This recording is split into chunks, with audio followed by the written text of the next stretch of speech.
everybody, and welcome to our next video. So for today's topic, we are going to be looking at curve sketching. So this really has two parts to it. First off, we're going to take everything that we've learned in this unit so far and kind of put it all together and see how gathering all those different pieces of information, along with some other stuff that we've talked about in the past in various situations, how gathering all that information together can really help us come up with a very accurate sketch of the graph for really any function that we want to.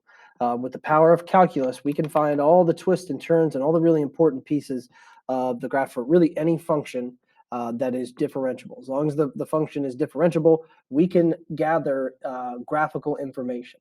And then the second half of the video is going to focus on how we could take relationships between a function, its first derivative and second derivative, and look at how all those relationships and functions relate to one another and how information about one tells us about graphs and information about the other functions. So we're going to kind of, this section's goal is really just to tie everything together that we've learned so far about graphs and these different functions. So to get us started, we're going to take a look at this first function here. F of x equals x squared minus 2x plus 4 over x minus 2. So this is a rational function. You guys may already be coming in with a little bit of previous knowledge about rational functions. Most rational functions have these vertical asymptotes and horizontal asymptotes. They're kind of trapped between. We have seen some in the past in pre-calc where you may have had it on top and or the left and the right side. You may have even come across some with two vertical asymptotes and a horizontal asymptote. In that case, we have kind of weird, we have a little bit weirder scenarios where we can have curves on the outer sides, and then in between we can either have like a parabola looking shape or even sometimes almost like a cubic looking shape in between. And then there are the really odd ones with slant asymptotes where graphs actually behave like a linear function on the ends, and it gets trapped in between the asymptotes like that. So there are all kinds of different varieties of rational functions that we can come across. It really is a case-by-case basis. We'll go over some of the rules with what we know about these graphs based on what the equation looks like here in a second. But for now, what we're going to do, I've got a long list of information here that we're going to go through and identify. Some of it's calculus related. Some of it is just some basic algebra stuff. So first off, we need to find our derivatives. Again, a lot of the information that we learn about a function's graph has to do with what the derivative functions tell us. So that's going to be our first goal here, finding f prime and f double prime. So for f prime, this is a quotient, so I'm going to set up a quotient rule. So we got x squared minus 2x plus 4, 2x minus 2, x minus 2, and 1. So I'm going to do insides minus outsides. So for f of x, we get, f prime of x. So on the inside, just to save me a little room, I'm going to go ahead and expand these. So 2x minus 2 times x minus 2 is going to give me 2x squared minus 2x minus 4x, so minus 6x, and then plus 4. Then on the outsides, 1 times this, it's a negative. Remember, we're subtracting these. So multiplying by 1 is just going to give us this result. But I'm going to, again, just to save some time, go ahead and distribute the negative in to all those. So we get minus x squared minus negative 2x becomes plus 2x, and then minus 4. All over my original denominator squared. And again, when I go to take the second derivative here in a second, I'm not expanding that denominator because a lot of times when I have to do this polynomial quotient rule a second time, this guy, there will always end up being a factor of x minus 2 in all three spots. So leaving it in factored form like this will allow me to see that and recognize that I can reduce all that out. So, but first here, let's simplify the numerator, combining our like terms. I know my bottom will be x minus 2 quantity squared. But if I combine my like terms, I end up with 1x squared negative 6 plus 2 gives me minus 4x. And then the plus 4 and minus 4 actually cancel each other out. So let me center this back up here. So we get x squared minus 4x for that numerator. Nothing in the numerator has a common factor with the denominator, so we can't reduce it in that manner. But now it's simplified and ready to go so we can find our second derivative. So we're just going to gather all this information and then slowly start to piece together information from the graph. So for another round of quotient rule, we get x squared minus 4x. That is 2x minus 4. Quantity x minus 2 squared. Well, that's like a chain rule. So my inside u is squared. So the derivative of u squared is 2u times u prime. That's not anything new. So u squared turns into 2u times u prime. So I'm just going to kind of piece that together as I go. So 2 times my u is the original inside to the first power now times derivative of the inside, which is really just 1. So I don't really need to write out that u prime here. So that one's not real bad. So then for our insides minus our outsides, again, I'm not going to expand anything here because you can see these two will have a factor of x minus 2. The outsides will also have a factor of x minus 2. So I'm going to be a little bit, I'm going to plan ahead a little bit to make sure that I don't do unnecessary multiplication here. So I'm just going to write this out as the factors being multiplied. So 2x minus 4 times x minus 2 squared, and then minus on the outside. I am going to go ahead and multiply this 2 by x squared minus 4x, just so I don't have an extra coefficient hanging around. So I got 2x squared minus 8x, then times x minus 2, all over the original denominator squared, or x minus 2 squared squared again becomes to the 4th power. Now we can go through this and reduce. Again, by not expanding everything here the second time, you guys can see x minus 2 squared, x minus 2 to the first, x minus 2 to the 4th. That will always happen when we repetitively take the derivative of a polynomial rational function. So all of these just reduce by a factor of x minus 2. So now as far as simplifying goes, I can expand here in this first spot. So I'm just going to write that above here. So that will give me 2x squared minus 4, so minus 8x, and then plus 8. Then second spot, I'm going to distribute the negative. So this becomes minus 2x squared plus 8x. So if you really go through and look at all of that, 2x squared minus 2x squared cancels. Negative 8x plus 8x, those cancel as well. So the only thing that remains in the numerator of f double prime of x is actually just positive 8. So we're left with positive 8 over x minus 2 quantity cubed. So calculus is done. That's all the calculus that we have to do for this problem, is just finding the derivatives. Everything else up to this or after this point is just us interpreting or applying those derivative functions, but it's not really any calculus anymore. Now it's just using what they represent to tell us all the information that we need. All right, so next up, x-intercepts. Remember, x-intercepts are always of the form an x-coordinate, and then y is always equal to 0. So to find those, we set the original function equal to 0. And for a rational function to equal 0, your numerator of the fraction has to equal 0, as long as it doesn't also make the denominator equal 0. If it makes both, that usually ends up being a whole or a removable discontinuity. So in this case, when I set x squared minus 2x plus 4 equal to 0, if I try to solve that, usually it would be through factoring. So I'm going to do a little bit of scratch work up here. However, there are no numbers that multiply to make 4 and add to make negative 2. So this guy isn't factorable. Could still have solutions, but it's not factorable. So factoring fails. So my next option would be either completing the square to rewrite it in vertex form and solve by square roots, or using the quadratic formula. I'm just going to jump right to the quadratic formula, see if that yields any results for us. So for this guy, we would get opposite of b is positive 2 plus or minus square root of b squared is 4 minus 4 times a times c. And I'm going to stop writing there. Yes, it's still got more to the formula, but as soon as I see this inside, I'm going to take 4 minus 4 times 1 times 4.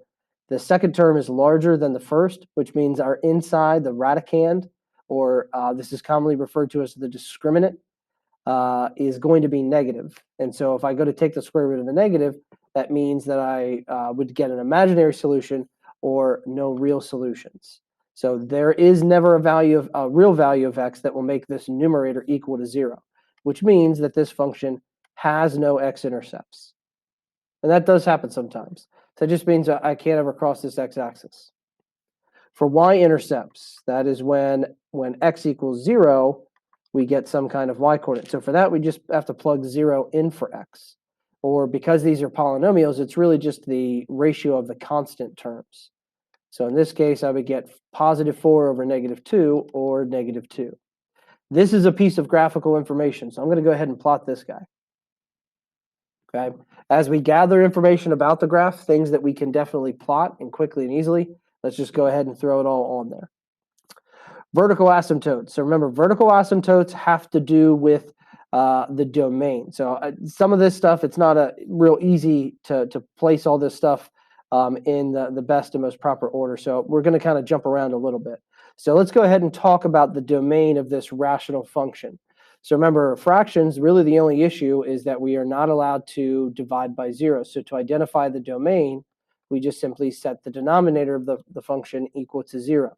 So in this case, we would get 2, x equal to. If I substituted 2 in, I would get a number over 0 or a form of infinity. So that means that the domain is x cannot equal to, or in interval notation, we would be going from negative infinity to 2, and then from 2 to infinity. That is the set of all usable values of x.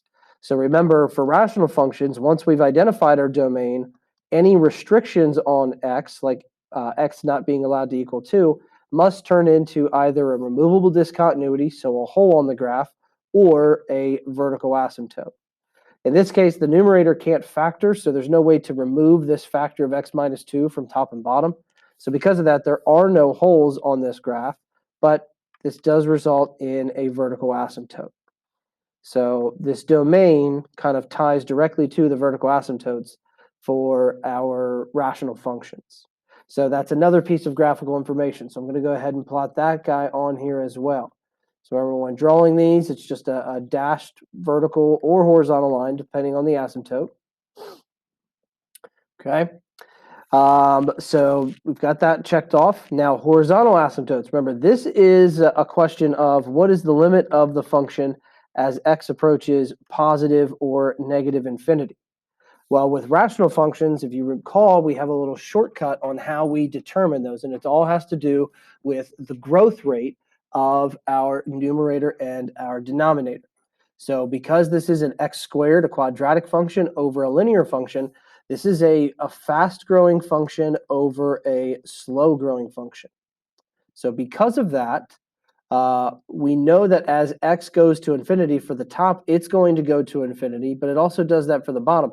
But it's going to get there a lot faster for the numerator. So if you recall, when we get this result, that means that we're going to infinity, but that means that there is no horizontal asymptote. However, there is something special going on here, because not only is it going to infinity, but it's going to do it in a special way, because this is a quadratic over a linear, or a second degree over a first degree. So when it is a fast grower over a slow grower and it's 1 degree difference, so if it was x cubed over x squared, or x to the 4th over x to the 3rd, anytime that numerator is 1 more than the denominator's degree, this is actually going to have a slant asymptote. Or in other words, the graph as x goes to positive and negative infinity is actually going to behave like a linear function. So we actually have to find the equation of this slant asymptote. So to do that, we actually just use polynomial division to rewrite the original function. So I can do that with long division, or I can do that with synthetic division, because this denominator is a linear factor. So let's do synthetic division. That one's a little bit easier. So remember, for synthetic division, we need to know a value to synthetically substitute into the function. In this case, we just set the denominator equal to 0, and that gives us positive 2. Then we take the coefficients of the numerator, so 1, negative 2, and 4. And we didn't skip over any. It goes in descending order, second, first, and then 0 degree. And then it's just that algorithm. First term comes down, numbers below the line get multiplied by the corner, and we write them underneath the next column, and then we add straight down. So 1 times 2 is 2, add, we get 0, 2 times 0 is 0, and then 4 comes down.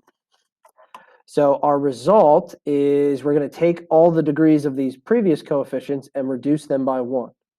So, or in other words, we can say that this is the same thing as 1x plus 0 plus 4 over x minus 2. So what we really just did was we just rewrote the original as a product of two factors, x minus 2 times this guy. So when we factor that x minus 2 out, this result is actually a linear function plus a little bit. So our slant asymptote equation is actually this first part, x plus 0, or simply y equals x. This little remainder piece, that actually represents the difference between our slant asymptote on the graph and the actual curve. So the curve is going to behave very similarly to that linear function, x or y equals x plus 0 or y equals x, but the difference between the two is going to be measured by this guy.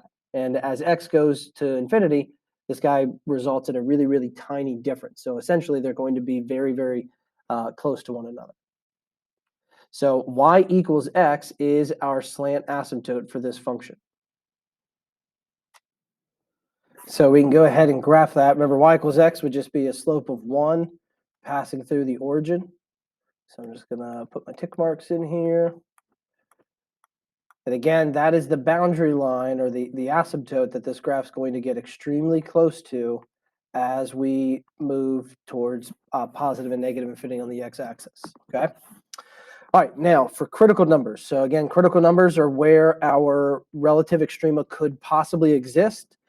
So what we're going to do is we're going to find all of our critical numbers and all of our points of inflection, or possible points of inflection, and use them to break the function's domain up into some test intervals, okay?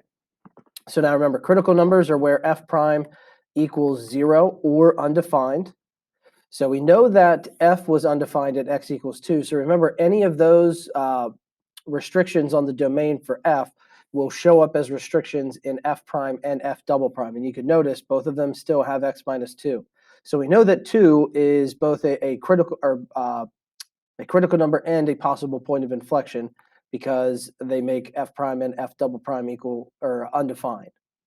Now, as far as equaling to 0, we would need to set f prime's numerator equal to 0 to solve for those. So if we had x squared minus 4x is equal to 0, that would factor to be x times x minus 4 equals 0.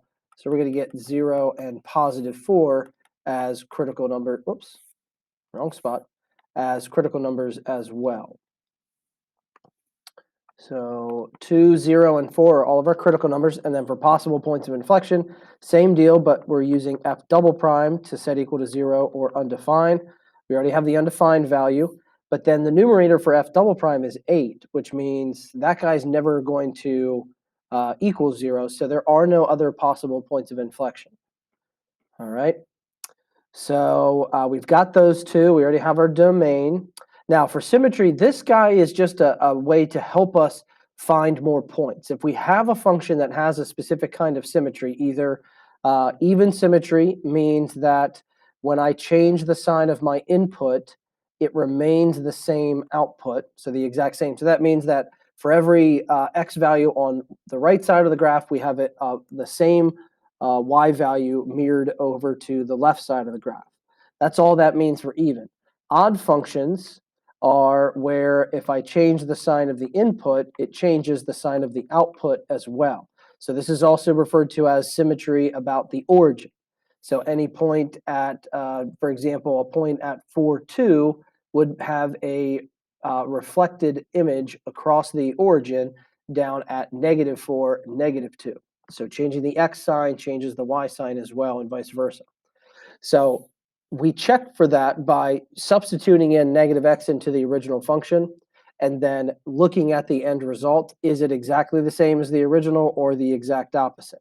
Now, we're going to skip that for this one because It's very unlikely for a rational function with a slant asymptote to actually end up with that symmetry unless this vertical asymptote was on the y-axis. And the slant asymptote would have to be y equals x. So very rarely would that actually occur. Okay, so in this case, this function, not very many rational functions have either even or odd symmetry. It would be very rare for that. Certain things have to happen. Now, for the test intervals, so we're going to take all of our critical numbers and our points of inflection, and I'm going to use this line kind of identify or treat it like the x-axis. So we know that the domain is everything but 2, and that also is a critical number in PPI. But I'm going to put these other guys on here as well. So there's 0 and there's 4. So we're taking the interval from -infinity to infinity and breaking it up into 4 intervals. Those test intervals are what we are going to use down here on this chart. So we're going to go -infinity to 0, 0 to 2, 2 to 4, and then 4 to infinity. Those are the intervals that we want to look at and see, is our function increasing or decreasing? Is our function concave up or concave down? Knowing those two answers for each one of these intervals will allow us to create all of the important information about this graph that we could possibly want or need to know, okay? All right, so the way this chart works, this is a little bit different than charts we've done in the past when we were looking at this stuff individually. But we've kind of turned things on its side. Instead of x and f prime or f double prime and working our way across, we're going to kind of go vertically, and that's because we're going to analyze each interval 3 different ways. So our first interval here is -infinity to 0, and then 0 is a special value, so it gets its own row. And then our next interval is 0 to 2, and then 2, and then 2 to 4, and 4, and then finally our last interval 4 to infinity. So I gave you guys exactly the number of rows that we need for each of these. All right, so in each interval, we need a test value just like we normally have. So I'm going to do -1, 1, 3, and 5. And now we're going to go through and analyze all 3 functions. Now, for the intervals, we don't need to know anything about f of x. You could plug that point in or this test value in. All it's going to do is give us an extra point on the graph, and we don't actually need all of those points. But for the first derivative and second derivative, we are going to analyze the sign of the function f prime or f double prime at these test values, and that will tell us the characteristics of the graph that we're looking for. So to help us, I'm going to rewrite our derivative functions down here. So we had f prime equals x squared minus 4x over x minus 2 squared, and then f double prime was 8 over x minus 2 cubed. Okay, so if I plug -1 into my original derivative, now notice the bottom is squared, which means for all of these test intervals for f prime, the bottom of the denominator is positive no matter what. Doesn't matter what value of x I'm plugging in there, anything squared is positive. Then for the numerator, I can also treat this in the factored form of x times x minus 4. We got that from finding the critical numbers. So if we use the factored form, I would get a negative times a negative for the numerator. So this is all going to result in a positive value. So if f prime is positive for this entire interval, then we know that the function f of x is increasing on that interval. And then if I do the same, but for the second derivative, so the second derivative, the top is a constant, so the numerator is always going to be positive for the second derivative. Again, that makes our job a lot easier if we notice those things that are consistent like that. So now if I plug -1 into the denominator, I get a negative cubed, which is a negative. So the second derivative being negative means that we are concave down on that portion. So really what's going to end up happening is if I take the 2 types of concavity and break them into halves, we have 4 possibilities for what a curve, for any given section of a curve could look like. Now, it's not going to be identical to these, but it's pretty similar to these in nature. We can always stretch them out or shrink them and flatten them out or do whatever to them. But as far as the slope and concavity is concerned, every curve has to match up with one of these four possibilities. So a curve that is increasing and concave down would look something like that. So it gives us a general idea of what the shape of that graph is going to look like on that particular interval. Okay.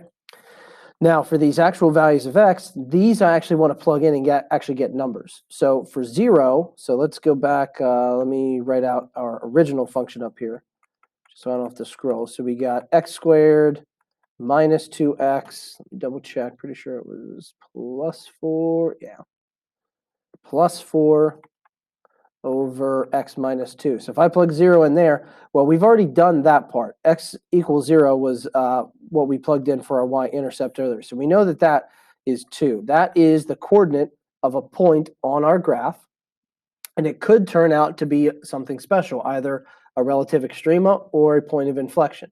How or what it actually ends up being, we need to figure that out by analyzing around it. So we'll continue this. So then for f prime, we know we got 0 because that was a critical number, so f prime equals 0 there.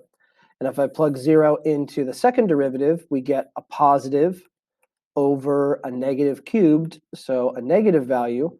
So we know that at this point where the slope is 0, this function is concave down. Well, what we essentially just did there was our second derivative test. And according to the second derivative test, if the slope is 0 and the function is concave down, then this should be a relative maximum. So we know that there is something special at this point. Now, to guarantee that, we can continue on to this next line.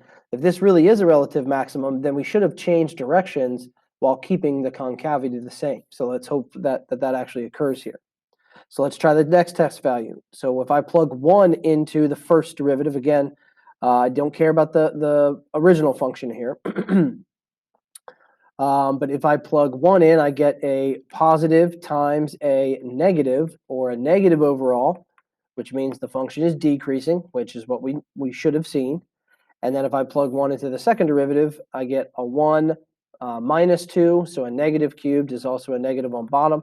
So the type of concavity has remained the same here, so still concave down. So that means that the curve looks something like that. So putting all of this together, we just described the first chunk of this graph.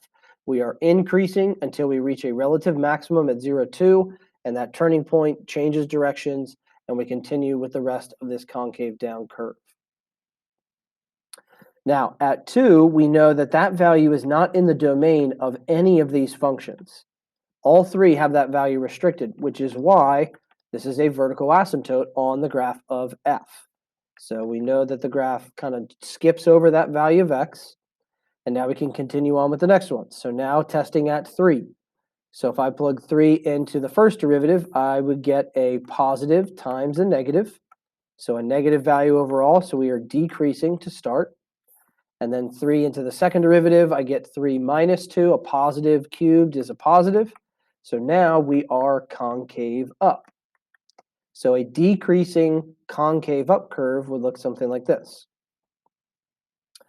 Then at 4, if I plug 4 into the original function, this is going to be another point for us. So this would give me, let's see, 16 minus 8 plus 4. So that would be 12 up top, and then over 2 on bottom. So 12 over 2 gives me 6.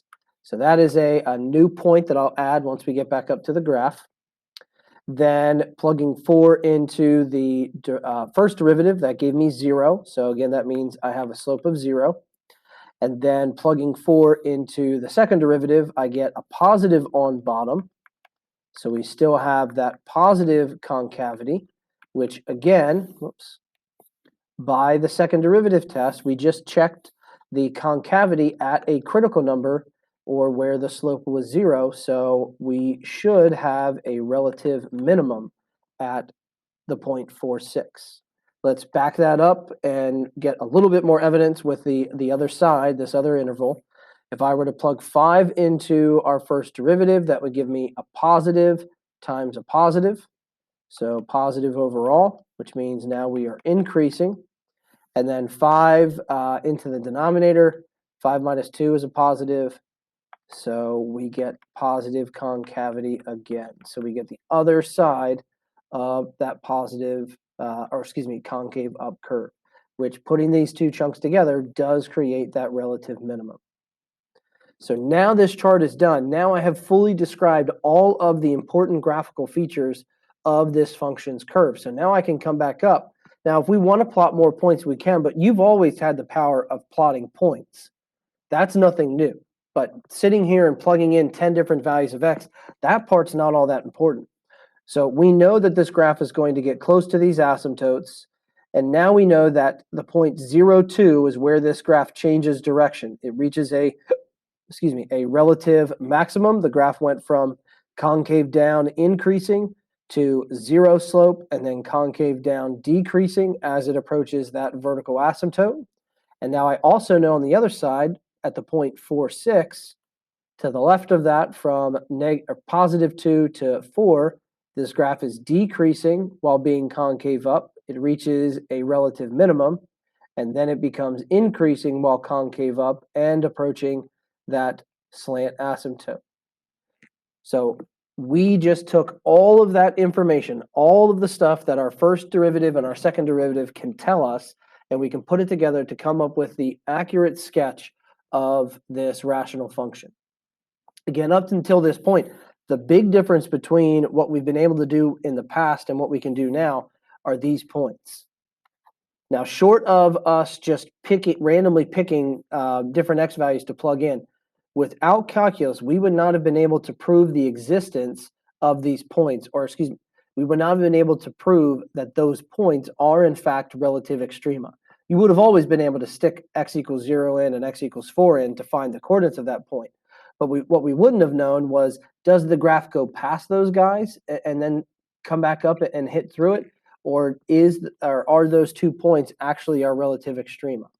So that's the power of the calculus. Now we can fully detail all of the important stuff around these functions and their graphs. All right, so now we're going to take a look at another one of these. Not every one of these is going to take quite as long as that last guy. With it being our first one and a rational function, those derivatives take a good bit more work to actually work through. So it's a little bit trickier process. All right, now for this guy, we've got f of x equals 1 over the quantity 1 plus e to the negative x. So for this one, I'm going to actually rewrite the original function. So there's a couple different ways to do this. If I leave it in the form that it's in right now, one way to rewrite it would be the quantity 1 plus e to the negative x, all to the negative first power, and then I would have to do a chain rule with that guy. So you could do it that way. It's not the best way to do it. The best way is actually to treat this like a complex fraction, which it is, and then fix it. So one other way to rewrite this guy right now, I don't like negative exponents. So if I rewrite this without it, this becomes 1 over the quantity 1 plus 1 over e to the x. That's what that negative exponent means. So because now it's a complex fraction, now I'm going to multiply the entire numerator and denominator by e to the x. And instead, I get e to the x over e to the x plus 1. This is a much nicer way of looking at this guy rather than having to worry about the chain rule. And actually, this would be a chain rule inside of the chain rule because of that negative exponent sitting inside of that group on the bottom. So this is the form that I want to take the derivative of. So to do that, I do require a quotient rule now, but the quotient rule is not bad because of all these exponential pieces. Those derivatives are super easy. So I'm going to do insides minus outsides. So I get f prime. Sorry, guys, my tablet does not want to cooperate today. But I get f prime equals, I'm going to go ahead and distribute here. So that would give me e to the 2x plus e to the x. That's really going to make things difficult.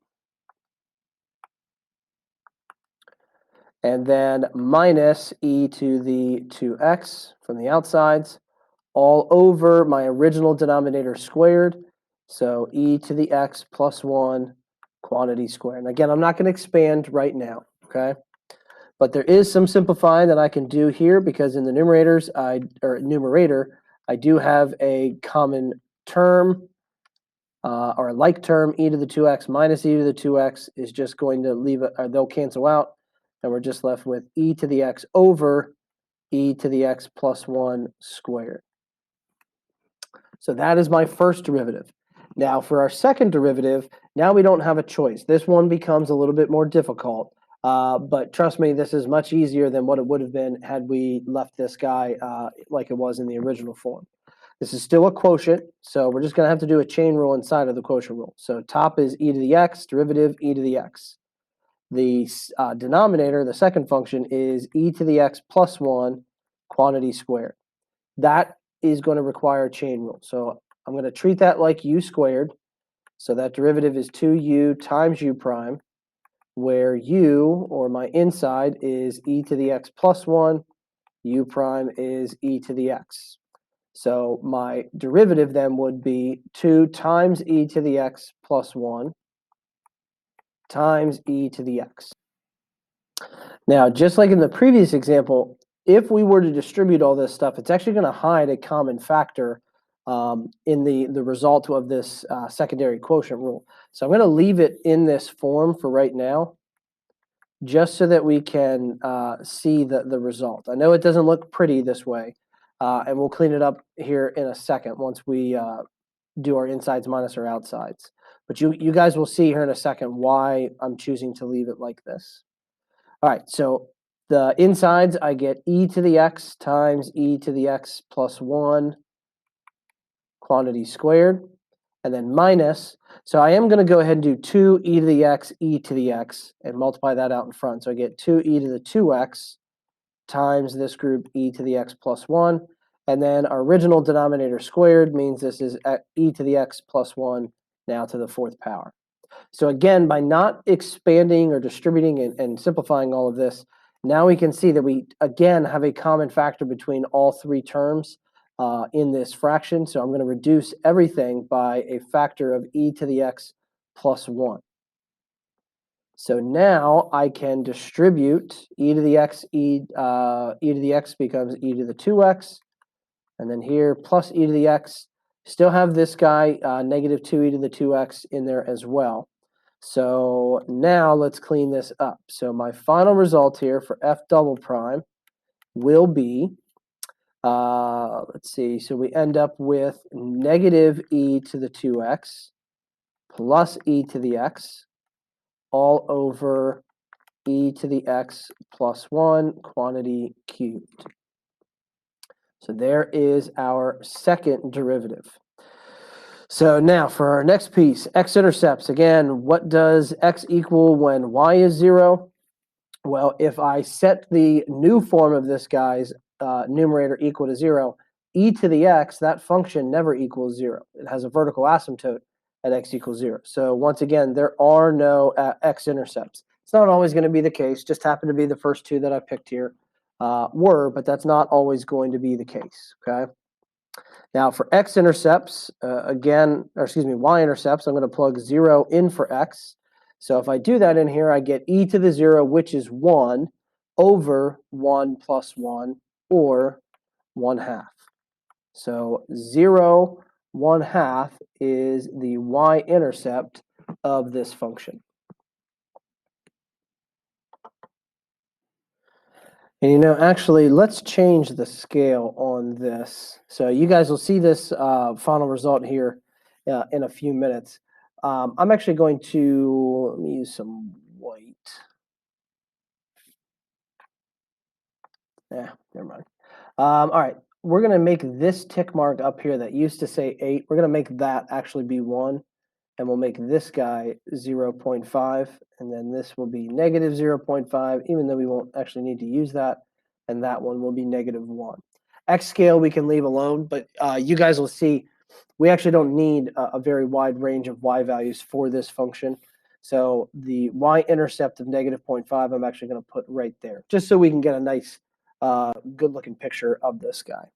Okay? So there's our y-intercept. Vertical asymptote. So again, that has to do with the domain. This is technically a rational function. It's just not polynomials. but it still follows the same rules. So the rule is that the denominator is not allowed to equal 0. So we set the denominator equal to 0, try to solve. So we would be looking for a value of x that makes e to the negative x equal -1. Well, e to the x is always positive. It never equals 0 or negatives. So there are no restrictions on x. So if the domain of this function is all reals, then there can't possibly be a vertical asymptote. That would require a restriction on x. Also means there's no holes on this function either.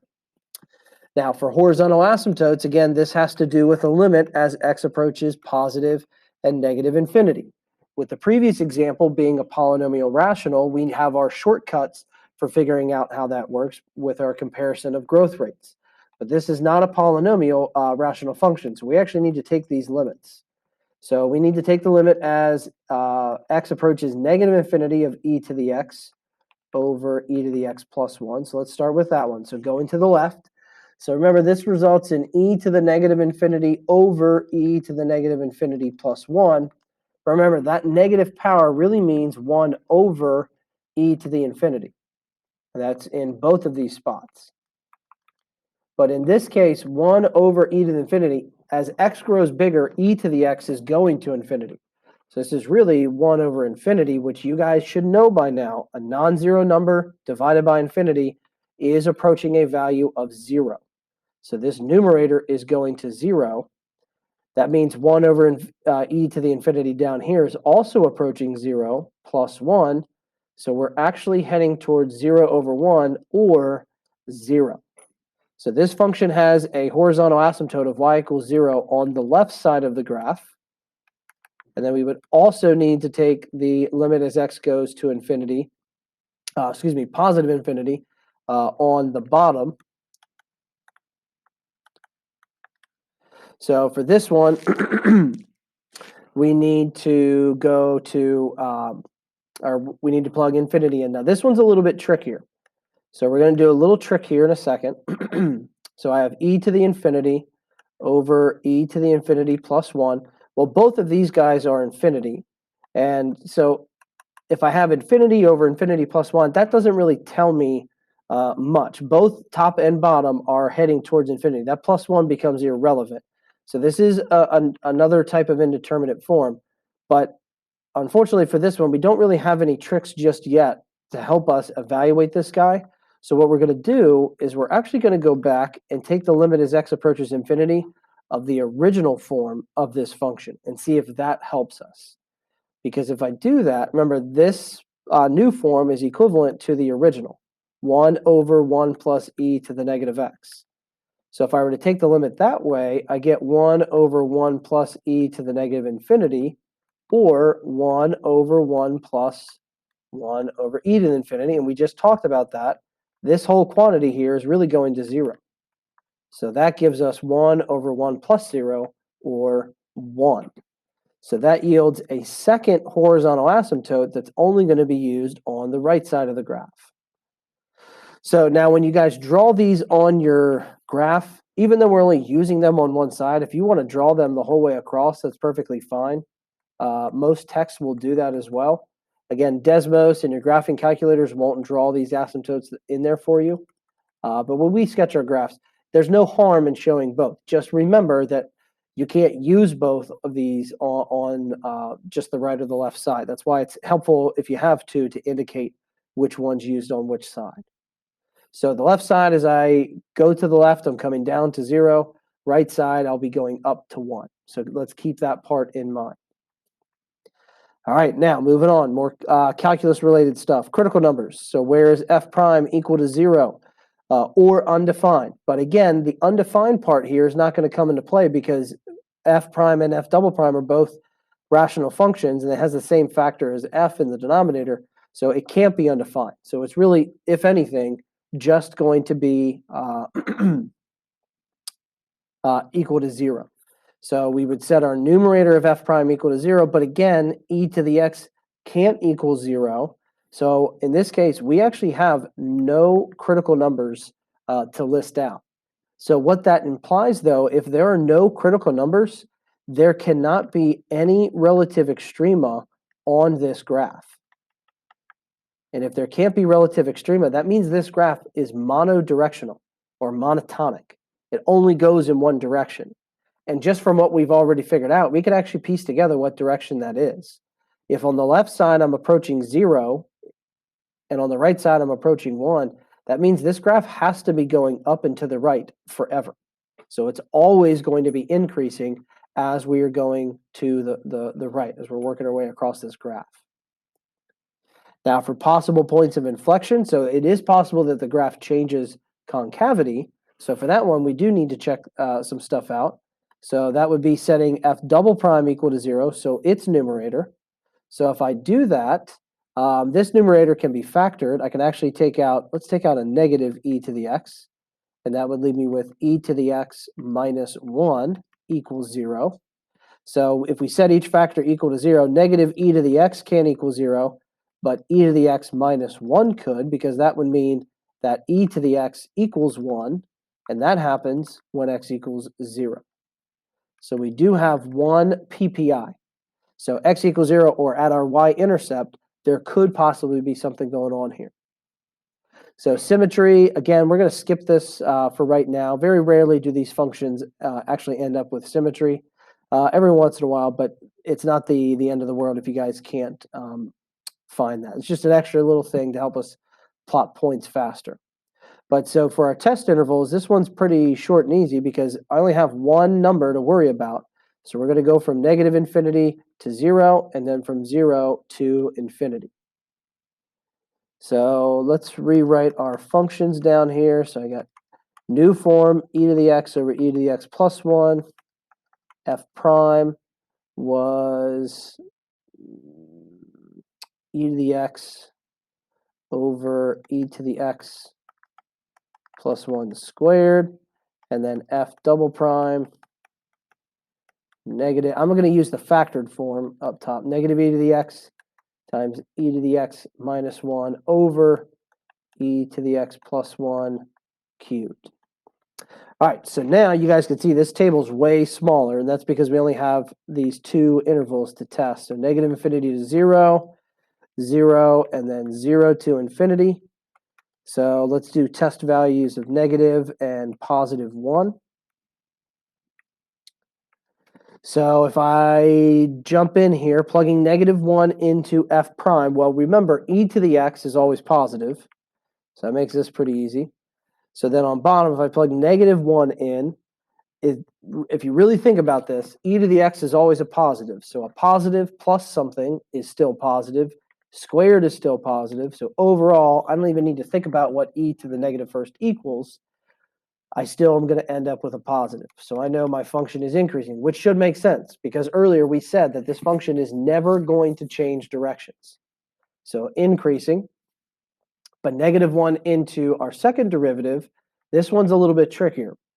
E to the x is always positive, so negative e to the x is always negative. But now when I plug negative 1 inside of here, we have to decide if this quantity is bigger or smaller than 1 because of the subtraction. So e to the negative first, remember, is really 1 over e. So 1 divided by anything bigger than itself is going to result in something smaller than 1. So this is going to be a small number minus a big number, so a negative quantity. Then on bottom, this same result as with f prime, this denominator for f double prime is always going to be positive. So we get a negative times a negative divided by a positive, or positive result overall. So this first chunk of the graph is concave up and increasing. So that would look something like that. All right, so then now for x equals 0, we already know the y-coordinate there. That was our y-intercept from earlier. But now we're going to plug 0 into f prime. So we get positive 1 up top. And again, the denominator here is always going to be positive, so we get positive. So again, this was not a critical number. This was a PPI. So we were interested to see if this changes concavity, not direction. We know that it's supposed to be increasing this whole time. But if I were to plug 0 into f double prime, we know this yields 0 because of the e to the x minus 1 factor. So we can't decide yet if this is a point of inflection or not until we look at the concavity on the other side of x equals 0. So we're really just filling this out for the time being. But now if we move to the last interval, plugging 1 into f prime will get me a positive over always positive. So positive result. So we are, in fact, still increasing. And then for our second derivative, plugging that in will give me a negative e to the x. Again, that part's always negative. And then e to the first is 2 point something. It's bigger than 1. So that'll be a big minus a small. So a positive.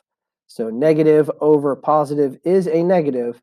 So we do, in fact, change concavity here. Oops. Yeah, my tablet is really not working well. So concave down for this second interval. So because our function changed concavity, we can now go back to 0, 1/2 and label this guy as a definite point of inflection. So there's not a whole lot to worry about on this graph because there's not a lot of exciting changes that occur. But we do know that, again, as x goes to negative infinity to the left, we are getting closer to this asymptote. So I can kind of reverse that. And we are concave up, increasing until we reach our y-intercept, or this is also our point of inflection at 0, 1/2. So there's our concave up part of the curve. Again, now, because this is a point of inflection, we're going to switch concavity, but it's still increasing. So if you really think about it, this graph was slowly increasing this whole time. It's very flat, but it's becoming steeper and steeper in the positive direction. And again, at these kinds of points of inflection, this is actually where the graph is increasing at its fastest rate. But we couldn't keep increasing at a faster and faster rate. Otherwise, we'd blow right past this asymptote. So this graph is actually going to start to slow down the rate at which it's increasing and start to flatten out again as we approach this second horizontal asymptote. But in doing so, because we're increasing at a slower rate, that is actually what changes the concavity of this curve. So this is a neat little graph, 2 horizontal asymptotes, each on either side. Any of the function that has these 2 horizontal asymptotes on differing sides, you'll see this kind of scenario with this point of inflection in the middle where we slow down the rate of increase or decrease if the graph was reflected upside down. All right, and for our third and final graph for the curve sketching part of the video, we're going to take a look at a pretty simple polynomial. If you notice the graph here, we've kind of zoomed out and warped the scale a little bit just because this curve has some twists and turns to it, but it's a lot of the exciting stuff is isolated to the fourth quadrant. So just be aware of that when we go to graph our points. So for this one, first derivative, pretty simple. Don't need as much scratch work here because it's just a polynomial. So we're going to end up with 4x cubed minus 36x squared plus 96x minus 64. So pretty simple. Just notice the numbers are kind of big, but also notice everything's got a GCF in there. So I'm going to go ahead and pull out a factor of 4. Oops, forgot my prime. From this so that when I go to find my critical numbers here in a second, it'll be a little bit easier for us to do that. So minus 9x squared plus 24x minus 16. All right, now for second derivative. So we'll start with the original form here. So for my second derivative, we end up with 12x squared minus 72, minus 72x plus 96, constant drops out. Again, just like with the first derivative, I'll pull out a constant over here. In this case, all of these are actually divisible by 4, so we can pull out a 4, or excuse me, 12, not 4. But we're left with x squared minus 6x plus 8.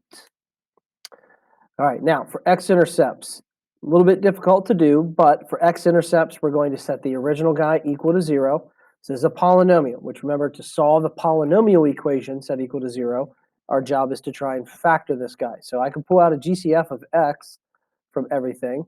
So we'd have x cubed minus 12x squared plus 48x minus 64. Now we could, on the inside, we have 4 terms, so our only option to try and factor that would be by grouping, but if you take the ratio of these coefficients, 1 over negative 12 is not equal to 48 over negative 64, so no luck there. So that means our only option then is to try and solve this through polynomial division. So if you remember, for polynomial division, that is where we do synthetic division or synthetic substitution with values from our rational zeros theorem. So this is where we take factors of the first term plus or minus 1, or excuse me, first coefficient, and divide them into factors of our constant. So this is a long list, 1, 2, 4, 8, 16, 32, and 64. So basically, if we could pick any number off that list and try and use synthetic substitution to see if we can get a remainder of 0, and that would tell us that we found a 0 of the equation and a factor. So let me set up our coefficients. Now, we already know 1 0 of this is x equals 0. So I know that that is at least one value where it hits. But then we need to try and do some synthetic substitution here for the others. So I always try positive 1 first, because that result is really, if I stick 1 in for x, it's really just adding up these coefficients, and I can do that in my head to see if I get 0. 1 minus 12 is a negative 11, plus 48 is 37, minus 64 is not 0. So let's try negative 1, see if that works. So we get 1, negative 13. And you kind of get to a point where you'll realize that it's not going to work and you can abandon it. There's no way that that adds to be positive 64, which is what I would, or excuse me, negative 64, which is what I would need down here to multiply by negative 1 and cancel this guy out. So negative 1 doesn't work. Sometimes it just takes a few values to try and see if we can get the one that we are looking for. So let's try positive 2 next. So we would get 1, 2, negative 10, negative 20, 28. No, not 56. That won't work. Let's try negative 2. Really wish I could remember off the top of my head which one worked, but if you guys are going to struggle through it on your own, I might as well just tough it out too. So let's try this one. 1, negative 2, negative 14, positive 28. Nope, that guy's going to be too big. Seems like the negative ones don't seem to work out. And also, this is a little bit of cheating. If you guys notice, I only gave you the positive x-axis here. So we're going to skip over negative options on this list. Just know that normally you wouldn't do that. So let's try 4. Since it only goes up to 5, I would bet money that this one works. So we get 1, 4, negative 8 gives me negative 32. Adding gives me 16. That gives me 64. Woohoo. All right, so that works. So we just found that x minus 4, if positive 4 is the 0, then x minus 4 is the factor, times x squared minus 8x plus 16 equals 0. So then this quadratic, this guy actually factors to be x minus 4 as well. So we get a repeated factor here of 4. So it's actually used 3 different times. So if you guys remember, there was something back in pre-calc called multiplicity. The original function can be written as x times x minus 4 to the 3rd power. When the power of a factor is an odd value, like 1 and 3, that means that the function actually crosses the x-axis at those zeros. So that's one thing to keep in mind. So I know that there's an x-intercept at 0 and an x-intercept at 4, which kind of makes sense because a 4th degree function always has ends going in the same direction. So basically, we're going to do some twists and turns down here in between these guys, but then eventually it's going to cross that x-axis. All right, so that was a good bit of work. Now for our y-intercept, so we're looking for, remember, you only get one of these. In fact, we already know what it is, but to find it, we normally plug 0 in for x. We already know that when x is 0, the whole thing is 0. So our origin is also our y-intercept. Polynomials don't have vertical asymptotes. Polynomials don't have horizontal asymptotes. We could skip over that. Critical numbers. So this is where we're going to take f prime, set it equal to 0. So if I set my first derivative here equal to 0, that 4 factor no longer comes into play. So I'm really just trying to solve this guy. So again, I've got a polynomial equation with 4 terms. 1/9 is not the same thing as 24/16. So unfortunately, yet again, we have to try and do some synthetic substitution.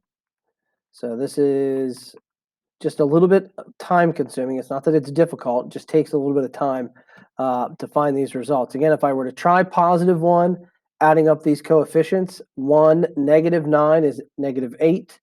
24 and 16 is +8. So those actually do combine to be 0. So at least we found a nice easy one here. So when you find it, though, we do want to go ahead and do the division so that we know the rest of this result. So we get 1, -8, 16, and then 16 and 0. So 1 is the 0, so x minus 1 is the factor. X squared minus 8x plus 16 is the leftovers. And again, we just saw that guy factors to be x minus 4 times x minus 4. So our two critical numbers here are 1 and 4. And if anyone's wondering, this 4 factor above, that does not produce a critical number because there's no variable in that factor. So those are my critical numbers. Possible points of inflection, this one's not bad. Same idea, if I set this equal to 0, the constant coefficient we can divide out and get rid of, but x squared minus 6x plus 8 factors to be x minus 4, x minus 2. So we have two possible points of inflection at x equals 2 and 4. All right, so for this guy, now our domain, it's a polynomial. We know it's all reals. Symmetry for polynomials, if you ever have a mixture of odd and even degree terms, then it cannot have even or odd symmetry. Even symmetry can only have even degrees. Odd, it can only have odd degree terms to have odd symmetry. So when there's a mixture, we know that there is no symmetry to be looked for. Now for our test intervals, again, thinking about your number line, we really just have to stop at 1, 2, and then 4, okay? All right, so now let's set up our intervals. So we're going to go -infinity to 1, stop at 1, 1 to 2, stop at 2, 2 to 4, stop at 4, and then 4 to infinity. Yikes, I don't know what's going on with my tablet. All right, so now let's come up with some test values. So I'm going to do 0. We'll have to do a decimal, 1.5, 3, and then 5. Now we have factored forms for all these functions. So when we go to plug these in, make sure that you're using the factored form because it's going to be way easier, okay?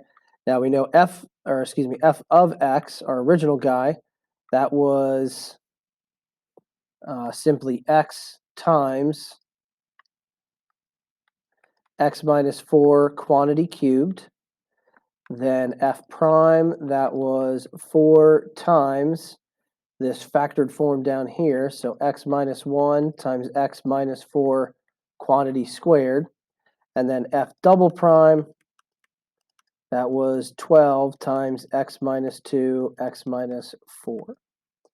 Again, the factored form makes it easier for checking the signs of all these things.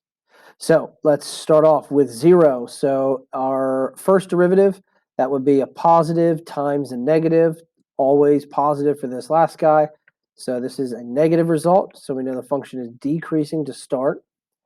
0 into the second derivative would be positive times a negative, or positive. So we know that this is a decreasing concave up curve, so the left half of a U.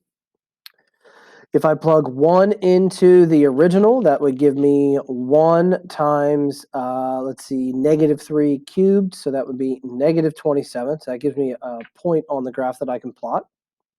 If I plug 1 into the first derivative, we knew that was 0, and 1 into the second derivative gives me a positive times a negative, or a positive. So remember, by the second derivative test, when m equals 0 and we have positive concavity, we actually just proved that there is a relative minimum on the graph at that point. And we can back that up with the other half of this. If I were to plug 1.5 into f prime, I would get positive times a positive times a positive. So now we were increasing. Again, notice the change in direction. That's what created the relative minimum. And then if I plug 1.5 into the second derivative, we get a positive times a negative times a negative. So still positive, still concave up. So we have the other side of the concave up curve. So there's our relative minimum for the first part. Now at x equals 2, if I plug that into our original function, I get 2 times negative 2 cubed. So that would be negative 32. Again, you can notice why, or see why I had to change the y-axis for our graph. Then 2 into the first derivative is going to give me a positive times always positive. So still increasing. But then 2 in the second derivative is going to give me 0. That's why it was on the list. So this is a PPI for right now. We'll see if it's an actual point of inflection in a second. If I test 3 in the first derivative, positive, positive, positive, still increasing. Then 3 in the second derivative, now it's positive, positive, negative. So we just switched concavity to concave down. So 2 negative 32 is in fact a point of inflection, but it's a special point of inflection where we did not change direction. So what you're going to notice here is I went from increasing concave up to increasing concave down, which looks like this guy. So we can kind of piece it together that this graph is going to look something like that at that exchange. So we're still increasing the whole time, but we flipped over to concave down. All right, now for 4. So at x equals 4 in f, we would get 0. We already knew that that was an x-intercept. Then in the first derivative, that was a critical number. So we know that is 0, so we have 0 slope. And then it's also a PPI. So because of that, it has no concavity. So that means this would be a case where the second derivative test fails. So that's where I would have to go back and look at the sign change on f prime. So I can't actually come up with anything here until I fill out this bottom row. Now if I plug 5 in, again, I don't care about the first derivative there, or original function there. But in the first derivative, I get positive, positive, positive. So we are increasing. So that's kind of interesting. If you notice, the only time this graph decreases is on the very first interval. The whole rest of the time, we are increasing. And then 5 in the second derivative, that would be positive, positive, positive. So concave up. So we didn't change directions, but what we did do is change concavity again. So now we're back to increasing concave up. So this is another point of inflection. So for this one, this is the kind of point of inflection where the graph actually goes flat for a second and has 0 slope, and then changes concavity. So it's kind of neat. This graph has both kinds of points of inflection. So we can have a point of inflection with slope or tilted slope still, or we can have a point of inflection with 0 slope at the flat points. So if we put all of this together on our graph, so we have a point at 1, negative 27, roughly right there. Then we have a point at 2, negative 32. So just off the graph, like right there. Oh, wait, I'm sorry, not negative 32. Sorry about that. If I plug 2 in, I get 2 times negative 2 cubed, which is negative 8. That should be negative 16. I was going to say, the graph's supposed to be increasing there, and it just made me decrease. I think we went off. Always possible to catch yourself still. All right, so 2, negative 16, and then we're going to go up here. Let's go ahead and find the y value at 3. That'll help us get another point in here. So when x is 3, that'll be 3 times negative 1 cubed, so negative 3. So in here-ish, right about there, okay? All right, so we're going to do this one section at a time, one interval. So from 0 to 1, we are decreasing and concave up, and then we're reaching our relative minimum. So this guy down here is, in fact, a turning point. So it's going to look something like this. Again, I'm not an artist. Yikes, that was really bad. But we've got decreasing concave up. We're changing directions. So from 1 to 2, now we are increasing concave up, but we're approaching this kind of handoff where we're changing concavity. So we're going to go up here, prepare to switch concavity. The graph's not vertical. I know I might have drawn it to make it look like it's vertical. It's just very steep there, okay? And then from 2 to 4, we're going to pass through this point at 3, -3. But from 2 to 4, we're just increasing concave down, and we're approaching a flat spot. So when we get up here, I need to get rid of this little arrow through here. But we are concave up and increasing this whole time. Oh, try that one more time. So we're increasing concave up, and we are approaching a flat spot. And then at that point, we go flat, and then we immediately change back to increasing, and we changed concavity. So concave up decreasing, concave up increasing, concave down increasing, concave up increasing. So we see all 4 sections. This middle one over here, I did not do a great job drawing. I apologize, but I suck at art, okay? All right, but that is it. That is our third and final cool, twisty, messed up little quartic polynomial. All right, so now that we've seen how we can piece all this information together to make the graph of f, now we want to talk about how the graphs of the other functions can be related to one another and how we can gain so much information about these functions when put together. So we're going to kind of go through each function and the job and the information that each one does and what we can learn from it. So you can see that the list is going to kind of get progressively bigger because each function we learn more and more and have more connections. But the first function is kind of lame. F of x, it really doesn't serve any other purpose except it's the original. We are really only ever concerned about the y values of that function's graph. Now, obviously, we want to know where that function increases and decreases, but just by looking at the equation of f, we can't really learn any of that information. That's why we have to be able to find our first and our second derivatives. So while there is more information we want to know about f, the only thing that the equation of f tells us are the y values of the function's graph. So without using any calculus, the only way we learn all that extra information is by having to continually plug in different values of x into the function f and look at how all the points relate to one another. And that's way too time consuming. And that's why we have these other functions. So for the first derivative function, some of the important jobs that it does. So first off, the main thing is it tells us the slope of a line tangent or the slope of f of x. So that is really the big focus. Really don't like that yellow. So remember, we give it different names. We can call the value of f prime the slope of the tangent, m tan, or we can refer to it as the value of f prime at a particular value of x. So that's kind of the main focus of f prime all course, everything that we've talked about so far. But then remember, we can use f prime to find our critical numbers. So that would be where f prime is equal to 0 or undefined. So remember the importance of our critical numbers. That's the only place where relative extrema could exist. So that's the really important part. So when we take a closer look at those extrema, what's happening on either side, or the critical numbers, then we can determine if they really do result in extrema on f. And that's where this second part comes in.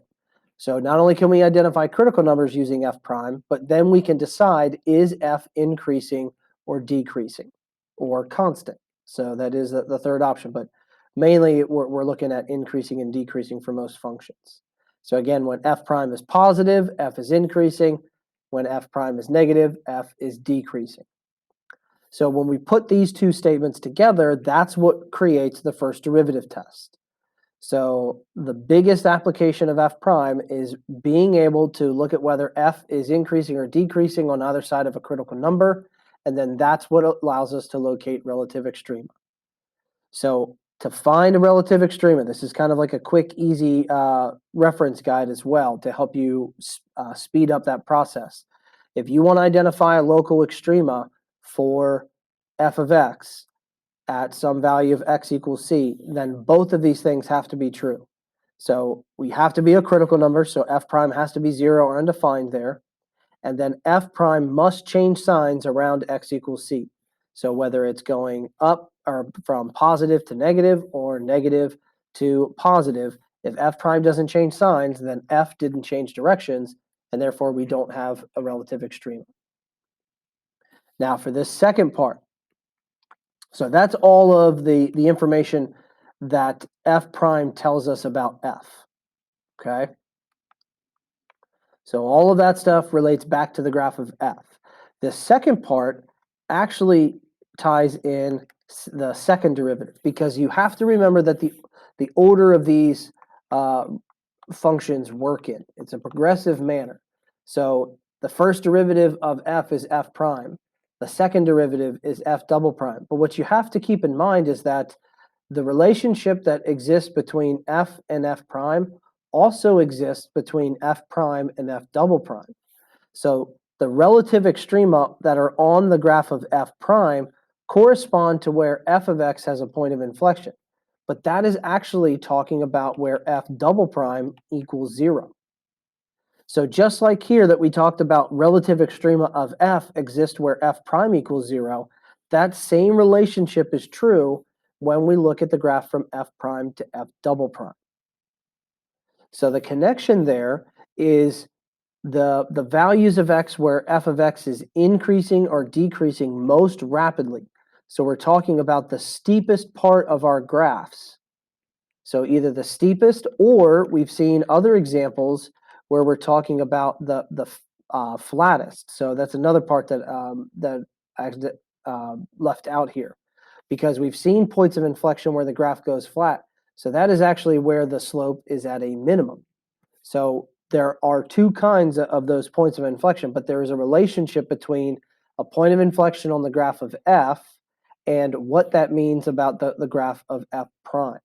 So points of inflection on f are actually where the graph of f prime either have relative minimums or maximums. So there's a special connection here with f double prime. All right, now let's take a look at our second derivative and everything that we can tell from it. So first off, the main application for f double prime, it tells us about the concavity of f of x. So when f double prime is positive, f is concave up. When f double prime is negative, then f is concave down. So that's the main issue. And then we can use it to find possible points of inflection as well. Remember, this is the same kind of relationship as f prime has with finding critical numbers. So possible points of inflection where f double prime equals 0 or undefined. Again, only place where points of inflection can actually occur. Again, that's where the graph changes concavity. It's not a guarantee, but only place it could exist. And then, so then what we can also do is talk about the slope of f prime. So remember, the part of the definition that we looked at in the previous video when we were talking about concavity and the second derivative, when the graph of f is concave up, what that really means is that the slope of f is increasing. So remember that when I had a parabola like this guy, this is the concave up curve. So we have, just to make up some numbers, I've got a slope of -4, then a slope of -2, and then a slope of 0, and then a slope of +2, and a slope of +4. So because this graph has a concave up shape, if I were to look at the pattern that's going on in the values of slope on that curve as we work across it, those slopes are all increasing. So if we really think about it, the only way that f double prime ends up being positive is if the function that came before it, f prime, is actually increasing. So again, that is another special connection between the graph of f prime, and f double prime. So we can use it to describe what's happening to the slope of the graph of f prime. So again, that same relationship, any function and its derivative has that relationship of the original function increasing, decreasing can be described by the values of that function's derivative. So if f double prime is positive, then that means the slope of f, or f prime, is increasing. If f double prime is negative, then f prime is decreasing, or the slope of f is decreasing. So special little extra connection here. Now, we can also use it for the second derivative test. Remember, this is the alternate way of proving the existence of relative extrema. So this is a way of taking concavity and looking at special places only where f prime is equal to 0. Again, we can't do it with the undefined kind of critical numbers, because if f prime is undefined somewhere, f double prime is as well, and therefore f doesn't have concavity at that point. But if we pair the concavity with points where we have 0 slope, then we can identify what kind of relative extrema exist, if any.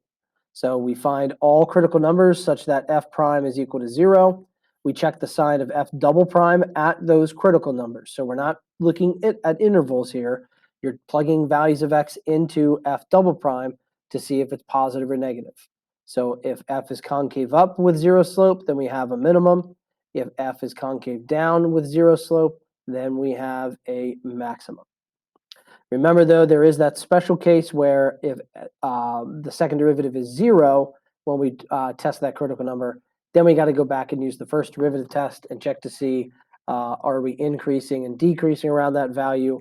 Or a lot of times what ends up happening is it actually stays the same, and this ends up being a point of inflection where it goes flat for that split second. So again, second derivative test, it's still a relationship between f prime, and f double prime.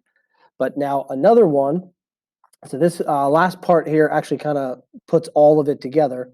So one important piece of information. So when we talk about zeros of f double prime, and specifically where f double prime changes signs, we know two things to be true. First off, f has a point of inflection and changes concavity. So for example, it could look something like this. Okay? So that graph changes concavity right there. So that would be a point where f double prime is 0, and it changes signs on either side. It went from positive to a negative. But what we also know is that f prime, the derivatives graph, has a relative extrema and changes directions. Because for this portion of the graph, I went from increasing very slowly down here to steeper and steeper and steeper. And at this point, at that point of inflection, that is the steepest slope that the graph is going to have. And after that, we start to flatten out. So this is actually a maximum slope of f for this local part of the graph. Or in other words, f prime, which is the set of all slopes of f, has a relative maximum at that point. All right. So that is all of the little summary part here for everything that we know about how f prime, and f double prime connect together, and all the information that we can learn from one function's graph to the next. So what we're going to do is we're going to practice this together in class and look and see how we can make connections, or take the graph of f prime and use it to go back and sketch the graph of f and do all these kinds of different applications. But it's really important that this all this information on this page is kind of second nature to you guys, and you understand all of these different features for these three functions.